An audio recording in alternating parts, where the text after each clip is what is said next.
Brenda 6 muajve të parë të këtij viti, Shqipëria do të ketë përfunduar të gjithë procesin e hapjes së negociatave për 35 kapitujt që janë baza e anëtarësimit në Bashkimin Evropian. Ministri i Jashtëm Igli Hasani shfrytzoi takimin e komisioneve parlamentare të Evropës Juglindore për të theksuar se viti 2030 mbetet objektivi i qeverisë që Shqipëria të jetë një prej vendeve anëtare të BE-s.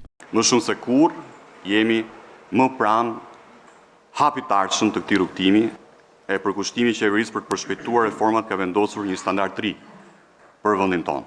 4 nga 6 grup kapitujt janë hapur tashmë. Në qershor ne presim të hapim dhe 2 të fundit dhe nga dhjetori i këtij vitit nisim me mbylljen e kapitujve të parë. Mbështetjen për Shqipërinë në rrugën e integrimit e tekstuar edhe delegacioni i Bashkimit Evropian në Shqipëri e Gjermania. Anëtarësimi në Bashkimin Evropian nuk ka ecur ashtu siç ishte parashikuar në procesin e Berlinit, por kjo po vijon dhe po tregohet vullneti i madh i vendeve. Këto aktivitete tregojnë vazhdimsinë e këtyre përpjekjeve. Këto janë procese komplekse teknike. Shqipëria ka bërë hapa të mëdhenj përpara, ndaj ka dhe detyrimin për të informuar nëpërmjet parlamentit, partive politike dhe institucioneve. Gjermania mbështet anëtarësimin e Shqipërisë në BE, ndaj ne jemi këtu për t'ju mbështetur më tej në këtë rrugë dhe proces integrimi.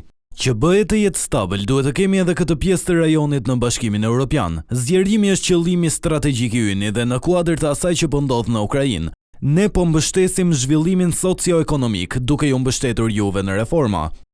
Ambicia e qeverisë shqiptare është që brenda 5 viteve Shqipëria të bëhet anëtare me të drejta të plota në Bashkimin Evropian.